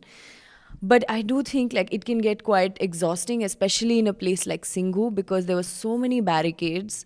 And every time going back there and making that walk to the protest site, it's always like, why am I doing this? And you just want to get there and get done and leave. But really the last story proved that. And I think Shvangi and I also experienced that in Lakhimpur when we were there to cover the violence. We went there for 3 days, but ended up there for, I think, 8-9 days. And I give all credit to Raman sir for this, because he had asked us to go back to that village. And both of us were like, you know, everybody, all the reporters have been going there. This is the village of the Union Minister, Ajay Mishra, and his son. And we kept telling him, you know, we've done this, we've been there, we've shot videos from there. There's nothing we can get. But he said, just go spend the day. It's fine. And when we did, as I think we found at least as a reporter, it was one of the most interesting stories for me to work on, because it was a village that had Hindus, Muslims, and Sikhs. And we went there thinking, okay, we will ask them questions, because I'm sure there's some tension between Hindus and Muslims there, given the situation in the country. It was a bias like we went in with. But when we went in, we really realized that the Hindus and Muslims were very happy with the Union Minister. He had given people employment. There was a mill in that village. He'd built schools. So people really had no issue with him. And we went there thinking, you know, everybody is going to be upset with him, especially the Muslim community. But we really found a whole different story. And that I find really valuable, just going back. And I think that there should just be a follow-up beat. And not only there were no tensions between Hindus and Muslims, but the tension was between the two communities, Hindu Muslims, against the Sikhs. Against the Sikh community. Which was very interesting. I remember that report. Yeah, and it was insane for both of us to witness when we went in there. It was a BJP versus farmers issue, and very soon the whole thing became a Hindu versus Sikh issue. And to watch that unfold, because we went to the village every day, like I remember there was an open air tuition happening, and there was this master with like 20 kids, and we just sat and listened to his class. And then when the kids took a break, we were talking, and the kids just came and told us, we were asking them, this incident happened in your village, how, and they said, you know, the Sikh children have just stopped coming to class. And then we realized like the impact that an incident has like this on a village, on the psyche of people. And it's that thing, like people also know what counts as news. So the first few times you go, they're only telling you what they think a reporter wants to hear.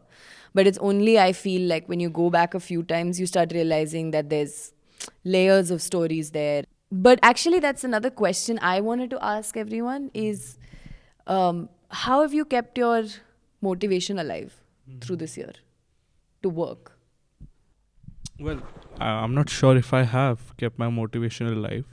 My editors might attest to it. But, you know, we doing these stories on the Aravali's for 4 months. We just finished it. It'll come out soon. But it really took out a lot of energy from us, and dead ends and a lot of new terrain, you know, in environmental reporting, which both of us have never done in life.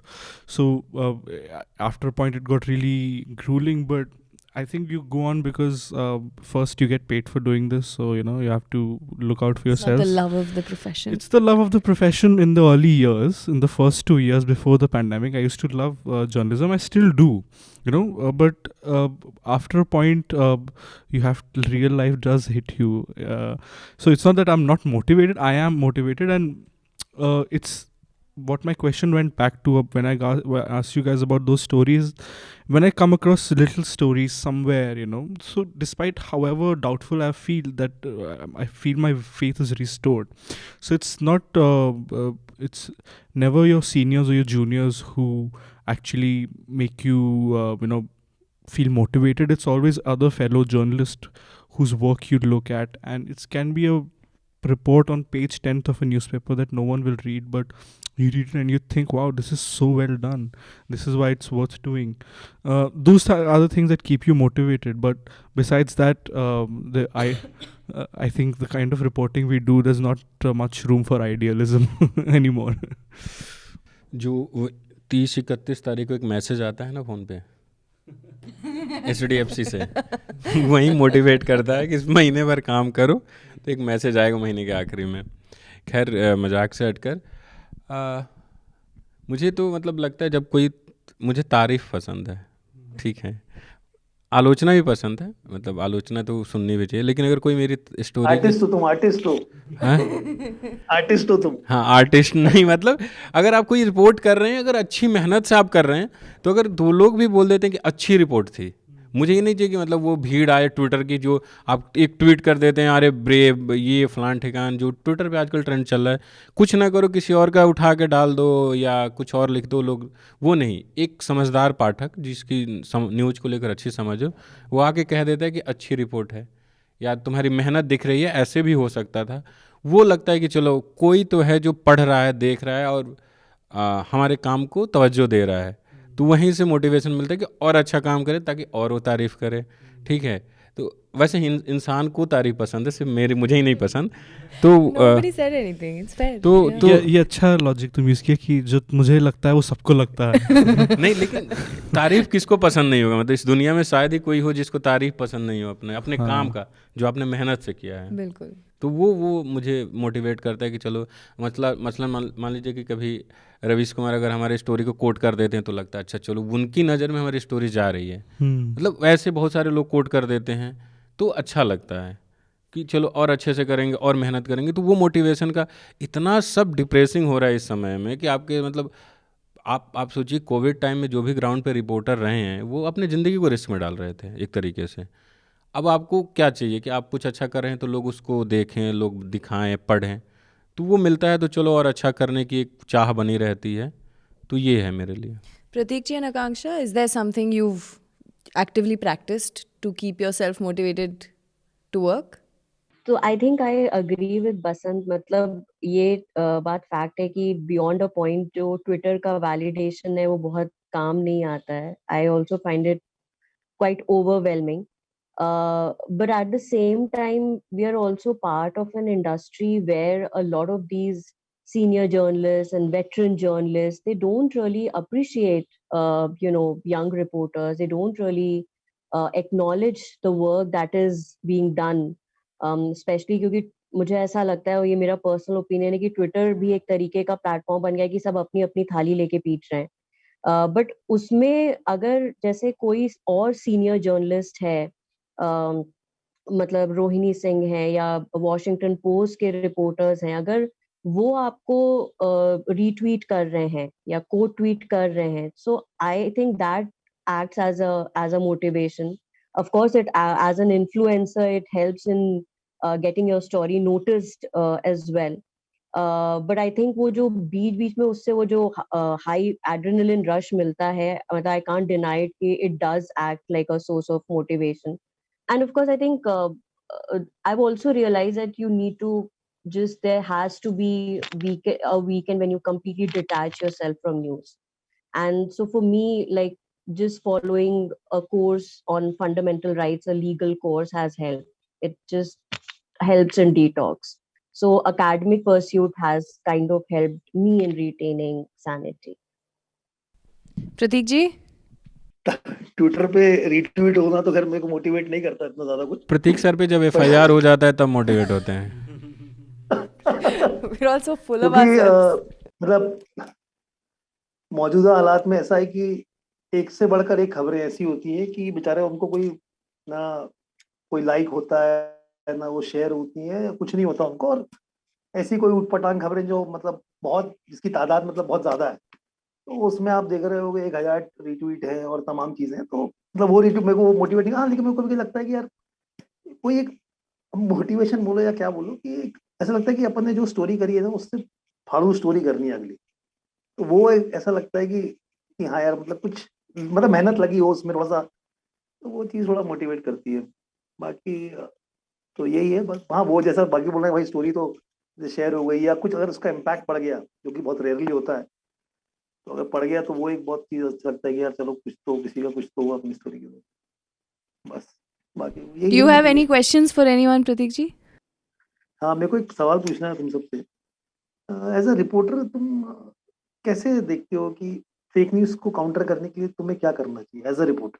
जब हम खबर कर रहे हो या अगर मान लीजिए कोई फेक न्यूज़ फैल रही है उस पे तो हम नहीं, फैक्ट मतलब चेक। जो फेक, हाँ, उसको जो फेक न्यूज़ फैल रही है, मतलब ठीक है, अभी आज की तादाद, मतलब जो, आई मीन पिछले कुछ समय से अगर आप देखोगे कि फेक न्यूज़ का बहुत ज़्यादा इफेक्ट है, ठीक है, और ये जो अपने देश का जो पोलराइजेशन हुआ है, वो उसमें एक बहुत बड़ा रोल है फेक न्यूज़ का। तो मतलब इसमें कोई, आई थिंक, मेरे को नहीं लगता कोई उसको क्वेश्चन करेगा कि फेक न्यूज़ का रोल नहीं है। जो व्हाट्सएप पे खबरें आ रही हैं इधर उधर जो भी है, और जैसे पेंडेमिक हो गया या राइट्स हो गए या दंगे की बात हो गई या कुछ इस तरीके का, जो जहाँ मतलब ऐसे प्रॉब्लम क्रिएट हो जाती है, ऐसी सिचुएशन होती है, फेक न्यूज़ बहुत बड़ा रोल प्ले कर देता है उसके अंदर, ठीक है। तो एज अ रिपोर्टर उसको काउंटर करने के लिए, मैं ऐसा अपने पर्सनल स्टोरी अपन जब पढ़ते हैं वो चीज़ नहीं बोल रहा हूँ, उसको काउंटर करने के लिए आप लोग क्या सोचते हैं कि क्या करना चाहिए हमको इंडिविजुअली? आजकल इस तरीके से वो एक मतलब पूरी सेना कर रही है ना कि आप उसको इंडिविजुअली तो आप दो लोगों को चार लोगों को समझा सकते हैं। अभी मैं हरिद्वार गया था तो दो अजीब सी फेक न्यूज़ मुझे मिली।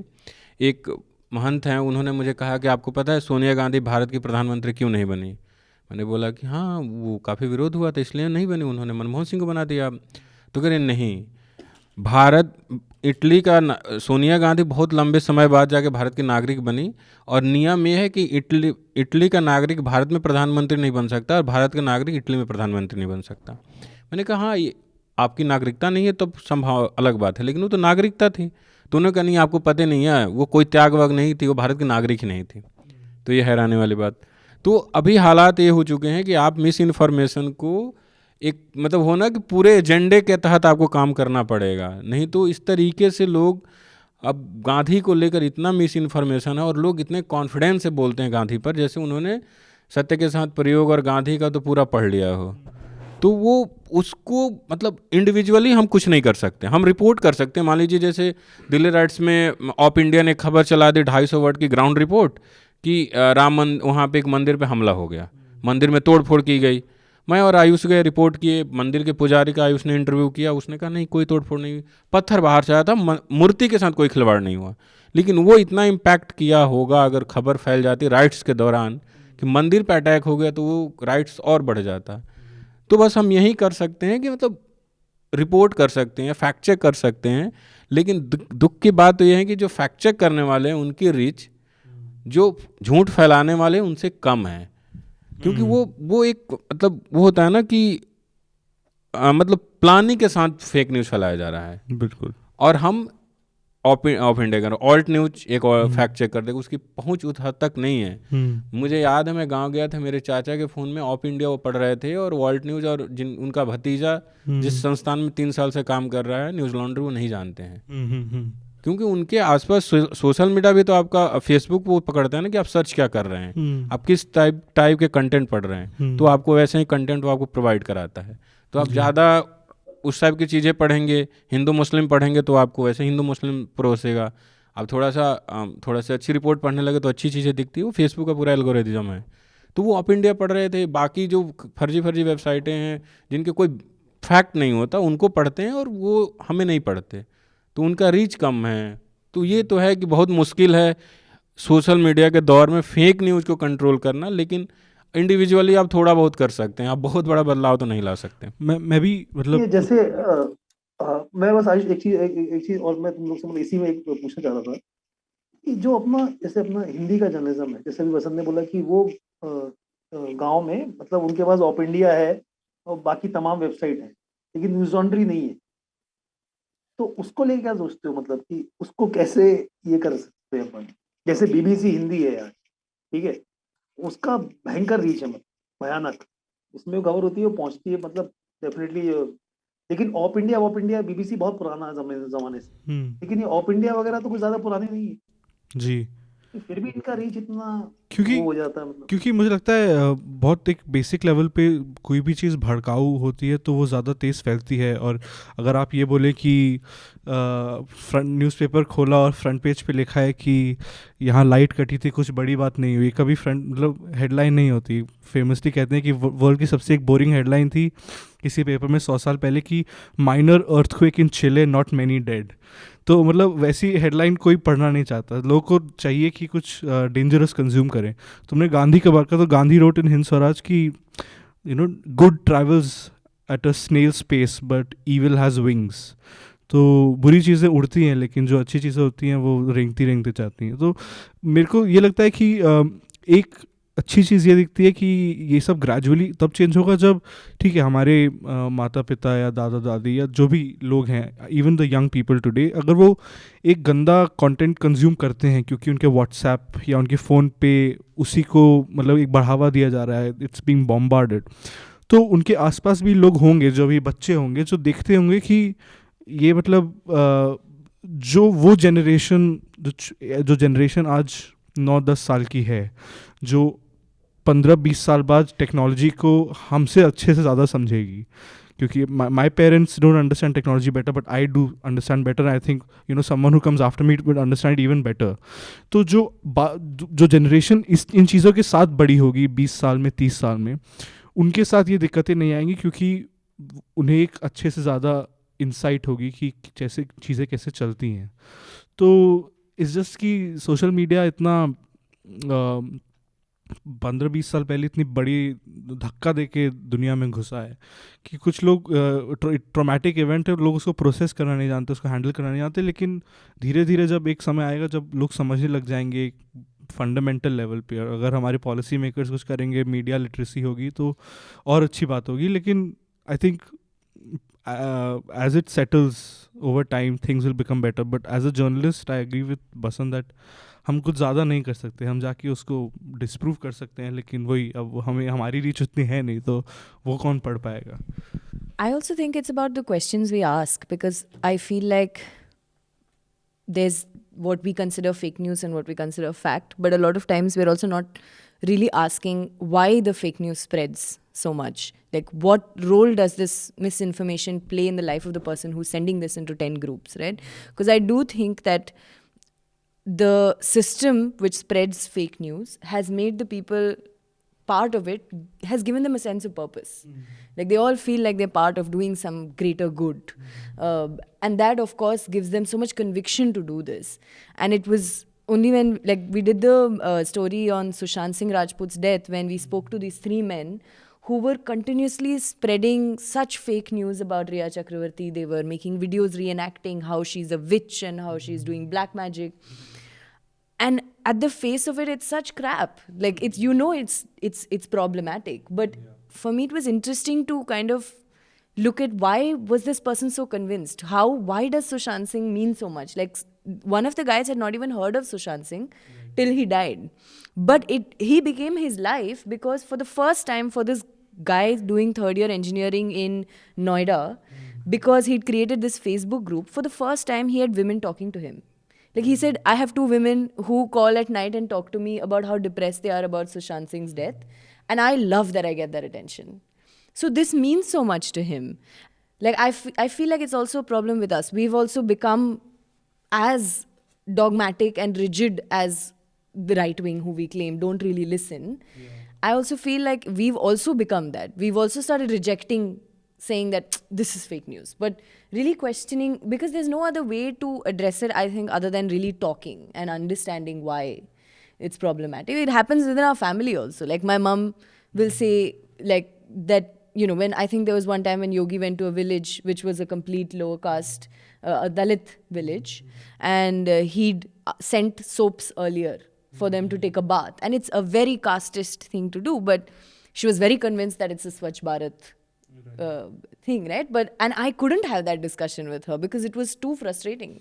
Right. But it's also that question of why are we unable to talk anymore. Yeah, I think one big story that India में किसी जर्नलिस्ट ने नहीं की है but when it happens it be a watershed moment is that कि Hindutva fake news machinery कैसे काम करती है. मतलब who are the people who write those messages, who are the people who then forwarded those messages. मतलब सबको पता है मैसेज है लेकिन लिख कौन रहा है. Someone is putting their brain into making all this shit up, right? And it's really not like some monster who's doing it. Yeah. It's your next door neighbor. It's anyone who wants और to find उसका reason. वो मतलब उसका दिक्कत ये है ना कि उसका मतलब बहुत ही ज्यादा प्रभाव पड़ चुका है कि मतलब आप घर में अपने घर में यहाँ बैठोगे तो आप अपने फैमिली मेंबर्स हैं तो वो ऐसी ऐसी चीजें बोलेंगे आपको कि मतलब आपका सर सकपका जाएगा कि मतलब कि वो और जैसे कि मतलब सीनियर सिटीजन्स वगैरह है तो उनको नहीं समझता भाई इतना, उनको नहीं पता बेचारों को टेक्नोलॉजी का इतना. अगर आपने उनको कुछ देखा तो वो उससे भरोसा करके आगे फॉरवर्ड कर देंगे. तो ये जो आयु बोल रहा है बात ये बहुत सही मतलब तो अपन आई मीन वो एक्चुअल में खतरनाक इन्वेस्टिगेशन होगा जो एक्चुअली हम लोग कर सकते हैं न्यूज ऑन टीवी. मतलब हमको तो है इतना छूट है अपन लोगों को करने की कि करना भी चाहिए एक्चुअली कि ये मतलब कहाँ से ये अमित मालवीय ने शुरू किया होगा और वो कहाँ तक पहुंच गया. तो वो एक बहुत मतलब क्योंकि बहुत ज्यादा डैमेज हो रहा है यार उससे. मतलब अभी आजकल को किसी से आप दोस्तों में भी जाओ या कहीं जाओ तो कहीं एक आध बात ऐसी आ जाती है हिंदू मुसलमान पे पहुंच जाती है कोई ना कोई, या कोई इस तरह की बातें कर देगा या कोई जातिवादी को लेके बातें कर देगा या हिंदू मुसलमान का तो बहुत ही ज्यादा हो चुका है. ये अपन को समझना होगा इस चीज को बहुत मतलब एज ए रिपोर्टर कि ये राइट विंग और ये लेफ्ट विंग ये जो भी विंग है मतलब दुनिया भर के जो भी विंग है अलग अलग ये सब के सब ये झूठा प्रोपेगेंडा फैलाते हैं सबके सब. वैसे ही मेरे को एक कांग्रेस का बंदा मिला था उस पर स्टोरी भी किया था मैंने. वो यार इस कदर वो भी ऐसा फेक न्यूज फैलाने का कि सीबीआई डायरेक्टर का उसने किसी और चीज से रिजाइन करवा दिया कुछ भी भलता है रीजन मतलब कुछ भी ऐसी बातें करता था कि जो है ही नहीं. और उसके जो फॉलोअर्स थे वो बिल्कुल मतलब बहुत हजारों लाखों टाइप मतलब उसका रीच था उसका. तो सिर्फ मैं ये राइट विंग की बात नहीं कर रहा, ये तो हिंदू मुसलमान का कर ही रहे हैं तो वो, लेकिन सबसे पावरफुल वो ही है, सबसे ज्यादा रीच उन्हीं की है. लेकिन हर तरफ से तो वो एक इतना मतलब इतना कन्फ्रंटेशन का माहौल हो गया ना हर जगह कि अगर मतलब मेरी बात मतलब कोई सुनने को तैयार नहीं दूसरे की. अगर उसने ये बोला तो बोलेगा कि नहीं नहीं तू गलत बोल रहा है मेरी बात ही सही है. तो वो जो एक डिस्कशन वाली जो संभावना थी ना वो गायब होती जा रही है. वो एक मेन प्रॉब्लम है इस फेक न्यूज का. Okay, I think we've gone on for a while today, unlike other times. Should we all give our listeners, viewers, something, leave them with a recommendation of ours that we've enjoyed reading, watching through the year? अभी मैं अपने ही एक पूर्व साथी हैं news laundry में काम कर चुके हैं रोहिन कुमार. उनकी किताब आई है कश्मीर पर रिपोर्टाज है. तो उसे ही पढ़ रहा हूँ. काफ़ी इंटरेस्टिंग है और मतलब एक रिपोर्टर की नज़र से. तो अभी हाल ही में आई है, हिंदी यूम पब्लिकेशन है वहाँ से. बहुत महंगी भी नहीं है, 199 की है. वो पढ़ सकते हैं. तो अच्छी किताब है. साल जाते जाते एक रिपोर्टर की किताब को पढ़ना अच्छा होगा. इसके अलावा शायद मैंने पिछले बार भी बोला था लेकिन कैरवान का जो मीडिया विश अंक है वो भी काफ़ी बेहतरीन है. तो उसको भी पढ़ा जा सकता है, अच्छा है. तो मेरा 2 रिकमेंडेशन है. Akanksha? So I have just started reading this book by Dileep Mandal. It's called Media का Underworld. 2011 की किताब है लेकिन अभी भी काफी relevant है because he talks about market forces making their way into the newsrooms, dictating their editorial policy, the impact that paid news has had since the 90s. और दिलीप मंडल जैसा कि हम जानते हैं कि एकदम कटाक्ष बोलते हैं और ब्लंट बोलते हैं लेकिन सटीक बोलते हैं. So that's just one recommendation. Also, I just watched this documentary on Joan Didion on Netflix. It's called The Center Will Not Was it Fall. good? So I hope I'm not offending anyone by saying that I've not read any of her work. But after watching this documentary, I shall read her essays and books. But it was quite a touching documentary. So yeah, that would be my second recommendation. Ayush? One of the essays, really good stories I read this year was published in this website called airmail.news. Yeah. It's called Airmail, the publication, and it's called Loving Lies. And it's about this journalist called Stephen Glass who got fired in the late 90s from American Spectator because he did he made stories out of thin air. He fabricated stories. He made up quotes. Nothing about him was truthful. And then the story tells us how he tried to, get his life together after being kicked out of journalism. Of course, no one would hire him, and he had to really pursue a policy of rigid honesty to make up for sort of the lying he did in his previous life. But then he gets married and he has a wife, and then it turns out that he has to start lying again. I won't give away the plot, but the story is simply called Loving Lies. Stephen Glass, the most notorious fraud in journalism, decided he would live by one simple rule: always tell the truth. Then he broke the rule. It's a very well done story, a good Very profile. well written also, yeah. And yeah, again, very well written. And I think people should definitely go and give it a read. And another podcast I've been listening lately is called Real Dictators. There is, I think, series of episodes on General Franco of Spain. And the way it's done, I think dictators are great personalities to read and listen to. Not listen to, but listen to about. podcasts about. And I didn't know Franco was such an interesting and dreadful character. So anyone who's interested in history can go and check out that episode. Prateek ji? मेरे पास ऐसे कोई recommendation नहीं है, लेकिन बता दो तुम लोग. लेकिन हाँ, रोइन का बुक मैंने पढ़ा नहीं है, लेकिन मेरे को पढ़ना है उसका. वो मैंने उसके बारे में पढ़ा है, लेकिन वो एक चीज मैं रिकमेंड करना चाहूंगा जो कश्मीर के ऊपर उसने लिखी है बुक, रोइन कुमार ने अपने. लाल दूसरा चौक. ये जो लाल चौक. लाल चौक. दूसरा ये जो आयुष एयरमेल का बता रहा है ना, आई मीन बता देना मेरे को. आयुष तूने पढ़ा है क्या वो? एक रेप केस, वो एयरमेल पे ही है, मैं पढ़ नहीं पाया वो स्टोरी. एयरमेल पे ही है, एक रेप केस के बारे में. एक अक्यूज को वो बंदी मतलब झूठे एलिगेशंस रहते हैं और वो कन्विक्ट हो जाता है, और पता नहीं कितने साल बाद फिर वो पूरा केस जब खुलता है तो पता लगा था कि उस बंदे ने झूठ बोला होता. Wow. आई डोंट नो, कोई याद नहीं आ रहा उसका नाम, बट रोहिन का जो बुक है, that's my recommendation. We'll leave the link in the show notes so anyone can check. हाँ, मैं पे तो भेज दूंगा अभी. ठीक है. I think I would recommend this author, Janet Winterson, that I'd been reading for a while. I think in the last 6 months. I read 2 of her books. I'm reading one more now. Beautifully written. She's done a semi-fictional, semi-autobiographical story where she talks about her relationship with her adoptive mother, like this mother who adopted her. And through the course of the 2 books, it's also like her search for her biological mother. But she talks really about coming into her own, her politics. Her mother who adopted her is also very religious and conservative and very Christian. So her relationship with God, and then ultimately like this entire search for her biological mother and how anticlimactic it was. I thought it was beautifully written. Like I said, long form podcast has been really interesting for me. I've also been watching this Netflix series called Mindhunters. I don't know if anyone has seen it. No, but I've heard a lot about it. Yeah, it's how the FBI developed their behavioral science unit and really went on to interview a lot of serial killers to build their knowledge on why people do what they do and what drives people to commit these crimes. And I thought it was fantastic. It'd be so amazing if we could go and speak to all the accused in the stories that we're doing, right? Yeah, of course, always. Yeah, so that's my recommendation. So this was our last Reporters Without Orders episode this year, and I'm hoping we can all continue to do great stories next year as well. ये हमारा 200वां episode भी है जी. RWO का. 200th episode. Great. So it's our 200th episode and we're all here. And with that, I guess this podcast is adjourned. Also, viewers, a Merry Christmas and a Happy New Year. If you like our work, if you follow News Laundry, now you can make News Laundry part of your Christmas and New Year celebrations.